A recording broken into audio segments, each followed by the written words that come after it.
great uncertainty in times of conflict from Europe to the Middle East, which pose... The file did not look dangerous. It was thick, yes, bound in the kind of dark leather the palace reserves for papers that are never meant to become rumor, but there was nothing theatrical about it.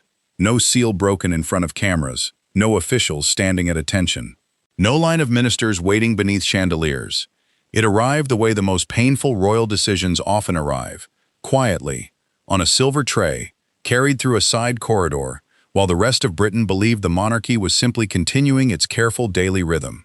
But when King Charles opened that palace file, and when Camilla realized what was inside it, her royal future began to change in a way no title alone could stop. This was not an illness bulletin. It was not a state document in the parliamentary sense. It was something more intimate and, for Camilla, more unsettling than either of those things. It was an internal palace review, a future planning file, a private map of how the monarchy intended to present itself in the years ahead. A future planning file is exactly what it sounds like. A confidential bundle of assessments, recommendations, ceremonial forecasts, and household adjustments used to shape how the crown will function before the public is ever formally told that anything has changed. And on that morning, behind a sealed palace door, the king was not merely reading strategy. He was reading the beginning of a reduction. Before we go deeper into what this really meant for Charles, for Camilla, and for the uneasy future of the House of Windsor, make sure to subscribe so you do not miss a single update. Because this was not just another royal paper crossing a desk. It was the kind of internal decision that can leave the outside image untouched while altering everything inside the walls. The room was said to be unusually still even by palace standards. That mattered because royal rooms are always still. Stillness is part of the discipline. But there is a difference between ceremonial calm and emotional silence, and those present at the edges of that moment understood it immediately. Charles did not open the file casually. He sat with it for longer than expected, one hand resting on the cover, as if he already knew the weight of what it contained. Camilla, who had first assumed this was another routine update tied to scheduling and patronage reviews, reportedly did not sense the danger at once. Why would she? The palace produces paper endlessly. Paper on seating, paper on ceremonial routes, paper on staffing, paper on engagements, paper on precedents. Royal life is arranged through documents, but this one was different. Inside were recommendations that touched the most sensitive area in modern monarchy, how the present reign should be visually and structurally aligned with the future reign. That phrase may sound technical, but its meaning was devastatingly simple. It asked who should be seen more, who should be seen less, who should carry symbolic continuity, and who, however honored, should no longer be allowed to blur the path ahead. Camilla's name appeared throughout, not in the language of disgrace, not in the language of rejection. In some ways, that made it worse. It appeared in the language of narrowing definition. This was not a file about removing her title. It was about limiting the living power of it. There is a profound difference between what a royal person is called and what a royal person is allowed to become. Titles can survive even as influence contracts. Position can remain even as authority is gently fenced in. That was the truth waiting between those pages, and when Charles began to read it, the future it described could not be unseen. The recommendations were said to include revised ceremonial exposure, stricter representation protocols, altered channels for patronage leadership, and an internal restructuring of how senior royal visibility would be balanced over the next cycle of national events. In plain terms, Camilla would remain queen. She would remain beside the king. She would remain respected. Yet the file made clear that her public centrality would no longer be allowed to grow by habit, assumption, or emotional loyalty. The monarchy had decided that the future needed sharper lines. When Charles reached the sections dealing with long-term continuity planning, those who later heard fragments of the mood in the room described a visible change in him. He did not look shocked. That was the part that troubled Camilla most. He looked burdened, as if this was not news but confirmation, as if he had known such a document was coming and had delayed the moment of opening it because he understood exactly what it would ask of him once it was read. Camilla noticed. Of course she noticed. She had spent too many years learning how to read royal silence, not to see the truth in a paused breath or averted eye. She is said to have asked him, at first quietly, whether the file concerned one of the larger summer planning cycles. It was an ordinary question. It received no ordinary answer. Charles did not dismiss her concern. He did not reassure her quickly. He simply turned a page. That was the moment everything changed.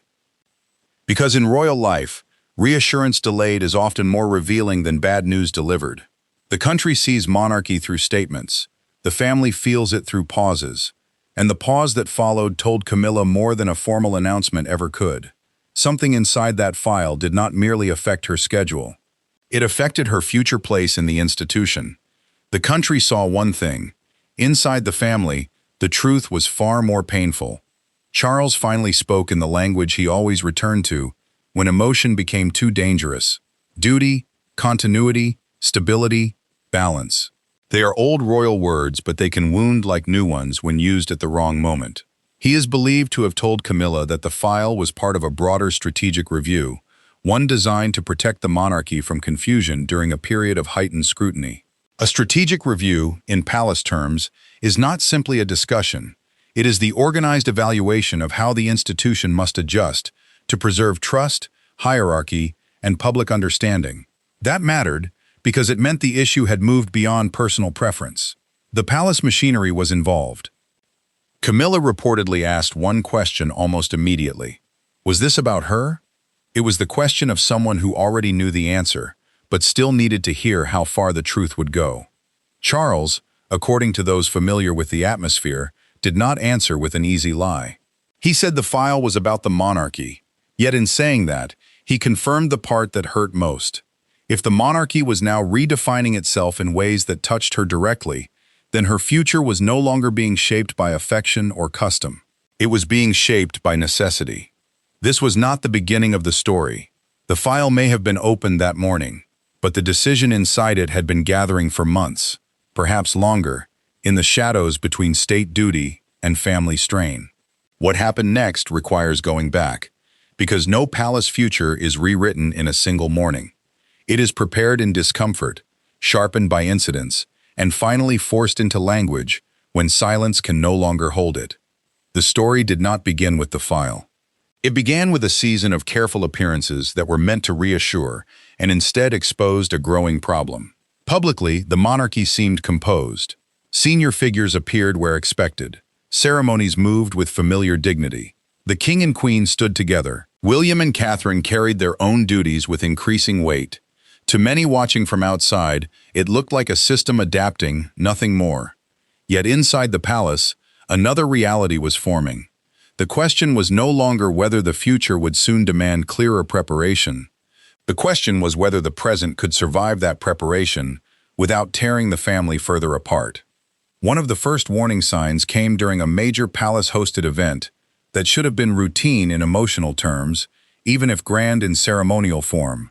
The evening had all the required elements of royal confidence: diplomatic attendance, historic setting, military polish, measured press access, and a social arrangement designed to show one institution working through many personalities.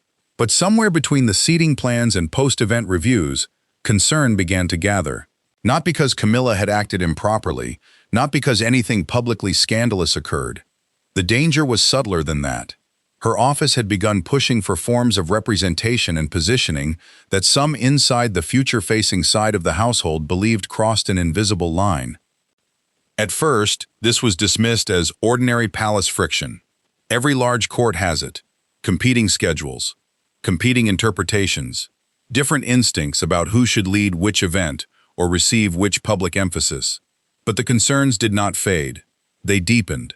A proposed sequence of appearances placed too much symbolic weight on the queen consort's independent role. A patronage initiative appeared framed in a way that made her future presence seem less companionate and more structurally central. A formal photograph from a key engagement raised uneasy questions about what visual hierarchy the palace was now projecting. None of this, on its own, would have triggered crisis. Together, they suggested something else: momentum. That mattered because momentum is often what the monarchy fears most when it has not been properly designed. A role allowed to grow through habit can become harder to limit later without causing visible hurt. The institution could survive many things, but not a slow visual drift that blurred where public continuity was truly meant to rest. And by then, many in and around the senior households had concluded that the drift was real. William saw it early. He always did. The Prince of Wales had long understood that the crown is protected not only through law, but through image, staging, repetition, and expectation. Succession is not just a legal fact. It is a public emotional process. People must be prepared, gradually but clearly, for the shape of what comes next. Every state dinner, every balcony appearance, every patronage sequence, every photograph of who enters with whom carries meaning. That is why William became increasingly uneasy when signs emerged that Camilla's role was acquiring a kind of independent elasticity. He did not view her as the enemy. That would have been too simple, and royal crises are never simple. He viewed the situation as unstable. He reportedly told one senior aide during the earlier phase that the monarchy could not afford soft confusion at the top while trying to prepare the country for a more defined future. He had expected resistance to some of his concerns. He had not expected the resistance to come wrapped in the gentle language of sentiment and fairness. Yet that was precisely the problem. Sentiment is hardest to confront when structure demands clarity. Catherine understood the issue in her own way. She rarely needed to speak loudly in palace matters to be heard. Her significance within the institution had already reached a point where her restraint carried its own authority. Those around her say she framed the question more emotionally and more sharply than others. What story are we telling without admitting we are telling it? That, in essence, was her concern. Because while advisors debated precedence and visibility, Catherine saw the deeper danger. If the monarchy appeared to be creating too many emotional centers at the top, the public would not study the nuance. They would feel uncertainty, and uncertainty around the crown spreads fast. Charles, as ever, stood at the center of the contradiction. He loved Camilla. He valued her endurance. He knew the history that lay behind every formal appearance they made together. He also knew something harsher. The monarchy had entered a period where every visible arrangement would now be read as transition by a public already looking toward the next generation. In other words, the future had begun arriving before anyone could comfortably name it. The tension sharpened after a private review of ceremonial planning for the next 2 years. Ceremonial planning sounds decorative, but in royal life, it is constitutional theater. It shows the nation who matters, in what order, with what visual logic, and toward what implied future. During that review, advisors from more than one office reportedly raised concerns that the palace had not yet fully decided how Camilla's public role would be framed once the pressure of continuity planning increased. Would she remain broadly visible by custom? Would her sphere be protected but narrowed? Would certain duties shift quietly toward the Waleses? The answers were no longer theoretical. They needed to be written down. That is when the file began. Not all at once. A palace file of that sensitivity is not drafted in a single burst. It grows through submissions, comments, annotations, and careful wording from officials who understand that one phrase can wound a family or unsettle a nation. Contributions were said to come from private secretaries, continuity advisors, ceremonial planners, constitutional consultants, and household officials tasked with balancing what was kind against what was safe. Safe, in this context, meant institutionally safe, protected from misreading, protected from overreach, protected from the accidental creation of rival centers of symbolic gravity. The truth was more painful.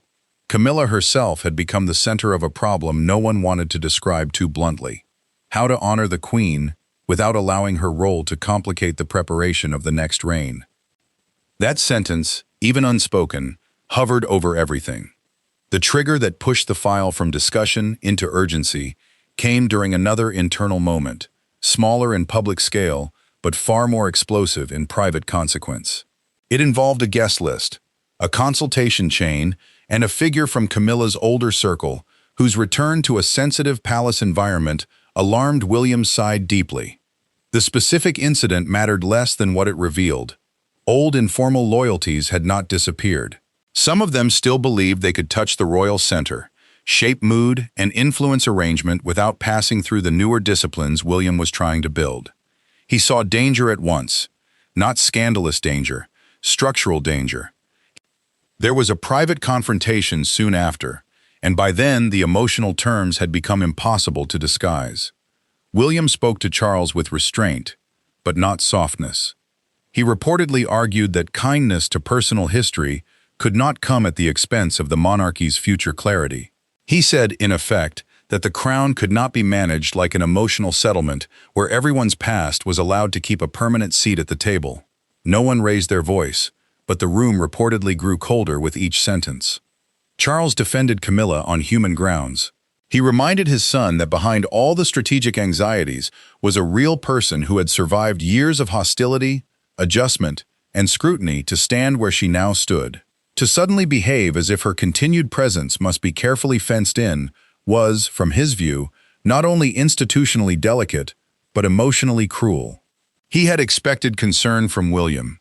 He had not expected the level of firmness with which his son drew the line. William did not apologize for it. He is said to have answered with the logic that had been building inside him for months. This was not about affection. It was about whether the monarchy was willing to tell itself the truth being that the public future of the crown was now emotionally invested elsewhere, and that any visual or structural ambiguity around that fact would damage everyone later. In that sense, he was not confronting Camilla as a person. He was confronting drift as a royal condition. Charles left that conversation more burdened than before. He understood both sides too well, and that was his tragedy. He knew Camilla would hear any narrowing of role as ingratitude disguised as planning. He knew William would hear any refusal to narrow it as weakness disguised as kindness. Somewhere between those positions stood the institution itself, waiting to be served by whichever hurt less in the long run. The file continued to grow. Its sections reportedly addressed representation at constitutional adjacent events, visible leadership of selected charities, long-term alignment of ceremonial precedents, advisory boundaries between households, and the careful management of public imagery around the senior royals. There were also projections. Palace projections are internal forecasts, not prophecies, but they matter enormously. They estimate public reaction, press interpretation, and institutional risk under different arrangements. And according to those familiar with the broader shape of the review, several projections warned that leaving Camilla's future role too open would produce mounting confusion as succession awareness increased. Succession awareness is the unspoken national condition in which the country begins thinking constantly about what comes next, even while continuing to honor what exists now. Britain had entered that condition. The file simply admitted it. By the time it was placed before the king, the recommendations had hardened. Camilla would remain central in dignity, visible in support, and protected in status. Yet her independent expansion within the monarchy's public architecture would be slowed, bounded, and in certain areas quietly reversed. Some patronages would be reassigned over time. Some appearances would become more tightly structured around the king rather than around the royal pair as a unit of equal public reach. Some future ceremonial planning would increasingly privilege the Waleses without theatrical announcement. It was all elegantly phrased, and absolutely devastating in effect. When Charles opened the file that morning, then he was not encountering a theory. He was encountering a framework ready for use. Camilla sensed it before she was shown everything. Her face, according to later descriptions, did not collapse into open distress. That was never her way. But the silence around her sharpened. She had spent years mastering the royal art of controlled reaction, the expression that reveals very little while absorbing almost everything. Yet there are moments when even controlled people are betrayed by stillness. She did not reach for tea. She did not ask for a break. She simply waited for the words she feared were coming. Charles finally gave them. He told her the palace had to think beyond habit.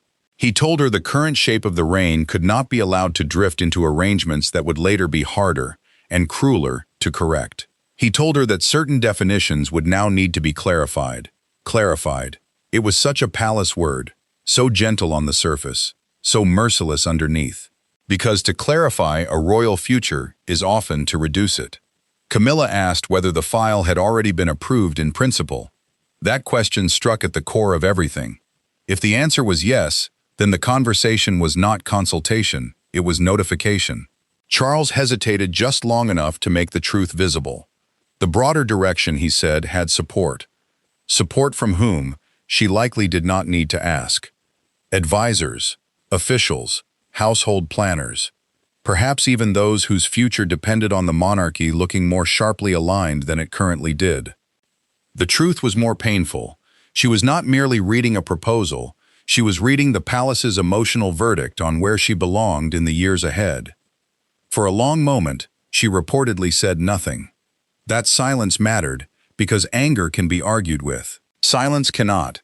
Silence inside a palace room tells everyone present that the wound has landed too deeply for immediate language. Charles, who knew her well enough to fear that silence more than open resistance, tried to frame the matter in terms of protection. Protection of the monarchy. Protection of continuity. Protection of clarity. But protection is one of the cruelest words in royal life, because it so often means control, imposed by those with the power to call it care. Camilla eventually asked the question that could not be evaded forever. Was this about making way for William and Catherine? Charles is said to have answered with care, but not denial. This was about the future, he told her, and in that answer was all the confirmation she needed. The future had a face now, and it was not hers. That did not mean she would disappear. Far from it. The palace had no appetite for humiliation, and Charles would never have tolerated a crude public diminishing of the woman who had stood beside him through the hardest years of his road to the throne. But royal futures are not only altered through humiliation. They are altered through narrowing, through controlled emphasis, through the quiet transfer of symbolic weight from one figure to another, until the country adjusts, without ever being formally told it is adjusting. Camilla understood that.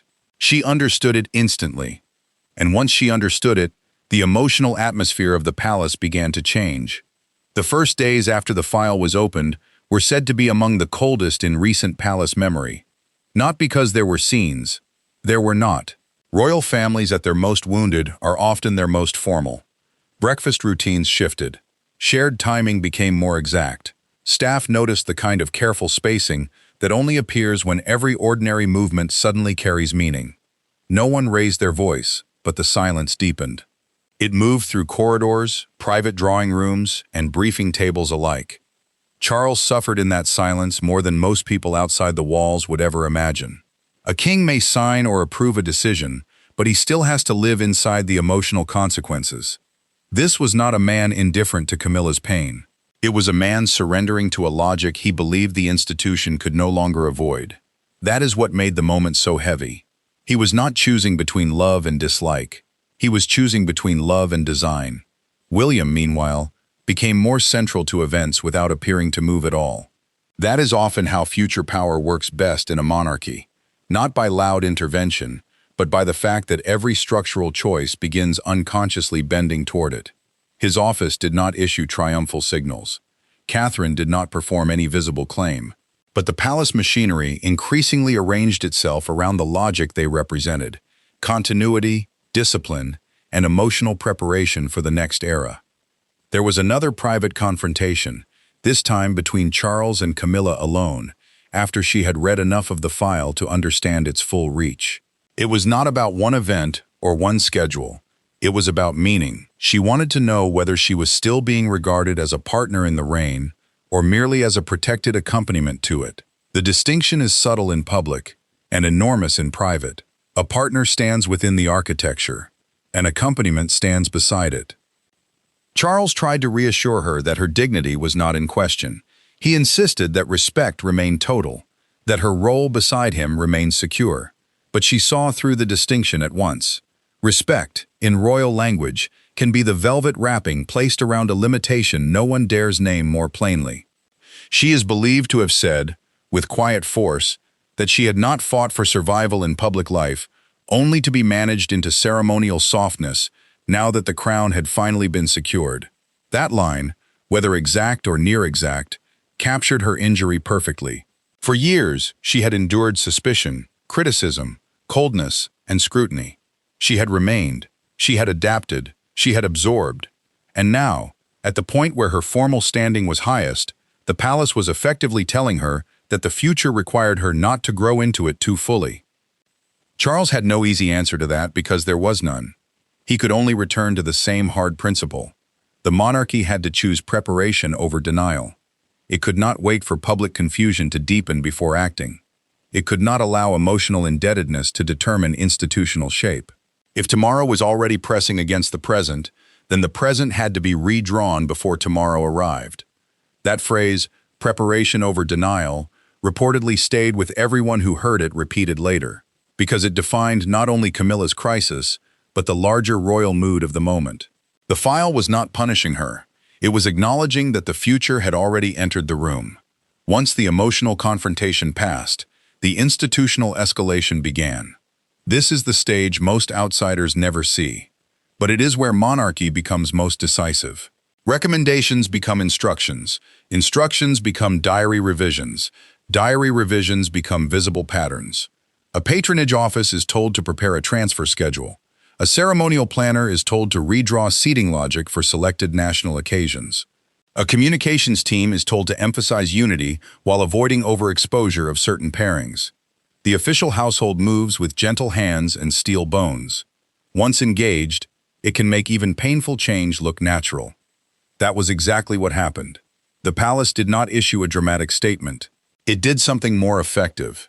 It began altering the future one arrangement at a time. Some events that Camilla might once have led more freely were now structured more tightly around Charles. Some opportunities that might have broadened her independent identity were directed elsewhere. Some major visual moments were increasingly designed with the Waleses positioned not as secondary youth, but as visible continuity. In public, it looked like practical organization. Inside the palace, everyone knew it was implementation. Leaks were inevitable. No file of that importance stays entirely sealed. Too many officials touch too many fragments. Too many revised calendars create too many shadows. And soon, correspondents began to ask whether a major internal realignment had taken place. They noticed subtle reductions. They noticed shifts in emphasis. They noticed that certain future ceremonies suddenly seemed to tell a clearer story about who represented tomorrow. Then came the phrase that caused real alarm, a palace file redefining Camilla's royal future. The public reaction was immediate because the story touched two powerful instincts at once. One was sympathy. Many people believed Camilla had paid a heavy enough price already for her long and painful road into acceptance. To hear that her role might now be quietly narrowed felt, to them, like a final cruelty. The other instinct was institutional realism.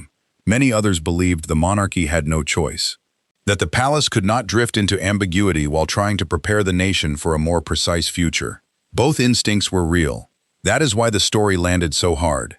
Broadcasters interrupted ordinary programming language with phrases like royal rethink, private future planning, and major household recalibration.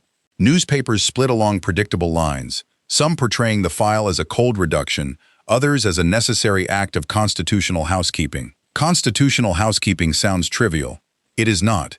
It is the disciplined management of structures, appearances, and roles, so that a monarchy does not accidentally communicate instability. Once that phrase entered the discussion, the matter had gone far beyond hurt feelings. Crowds outside palace gates began talking not only about Camilla, but about William and Catherine. That mattered because it revealed what the file itself had already assumed. The public read every internal shift through the lens of the next generation. Whether one liked it or not, every change now raised the same question. Was the monarchy drawing a clearer line toward the future king and queen? Inside the palace, the leak made everything worse. A private wound can sometimes heal if kept within the family. A public interpretation of that wound is something else entirely. Camilla now had to absorb not just the internal truth, but the nation's version of it. Pundits debated whether she was being sidelined. Columnists asked whether Charles had finally yielded to the logic of his heir. Royal watchers analyzed photographs for signs of frost, loyalty, sorrow, or surrender. Every paragraph, every panel discussion, every front-page question pressed on the same bruise. Charles responded in the only way he could. He insisted on visible dignity. Camilla would not be hidden. She would not be shamed. There would be no theatrical distancing that made the file look like punishment. If the monarchy had chosen sharper structure, then it would pair that structure with flawless courtesy. That was his compromise with pain. And then came the appearance that changed the emotional reading of the whole affair. It was not a coronation-scale event. It did not need to be. Sometimes the most consequential royal images come from smaller settings, because the body has less room there to hide behind grandeur. Charles and Camilla emerged together before the public with all the expected polish. He offered his arm. She took it. They looked, to the casual eye, composed and united. Yet to those who understood what had happened in the days before, the image was almost unbearably sad. The closeness remained. The shape of it had changed. This was not the warmth of a couple untouched by pressure. It was the discipline of two people honoring duty after private pain. There was no collapse, no rebellion, no theatrical display of grievance. There was something far more royal than that. Endurance. William and Catherine appeared later in the same broader sequence, and the symbolism became unavoidable.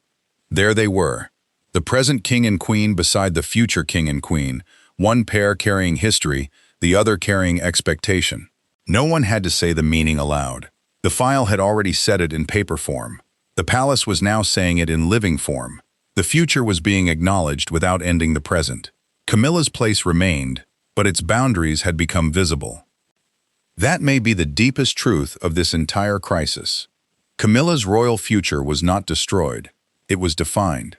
And sometimes definition is more painful than dismissal, because it leaves you inside the frame, fully able to see which parts of it are no longer yours to shape. For Charles, the decision will likely remain one of the most emotionally costly acts of his reign. He did not open that file as a husband eager to diminish. He opened it as a king who had come to believe the institution could not delay its own honesty any longer. The monarchy could survive many things, but not the refusal to prepare for what everyone could already see coming. And so he chose the crown's long-term clarity over the comfort of leaving harder questions untouched. For Camilla, the file represented something more intimate than strategy. It represented the palace's quiet admission that however important her role had been in Charles's life, and however secure her formal standing remained, the emotional center of the monarchy's next chapter lay elsewhere. That is not an easy truth for any royal figure to accept. It is even harder when accepted not through public declaration, but through internal paperwork that rearranges your future while insisting it still honors you. For William, the opening of that file likely confirmed what he had long argued in private, that the monarchy's survival depended on ending ambiguity at the top, not out of cruelty, not out of impatience, but because drift always becomes harsher to correct later. He had expected concern from the institution. He had not expected how painful the correction would become once put into motion. Yet he did not step back from the logic of it. And for the country, the story became something larger than Camilla alone. It became a reminder that royal life is not sustained by affection alone. It is arranged by timing, precedence, symbolism, and the disciplined management of tomorrow. The public often sees the glamour, the uniforms, the carriages, the smiles. It rarely sees the files. Yet sometimes it is the file, not the ceremony, that truly changes a reign.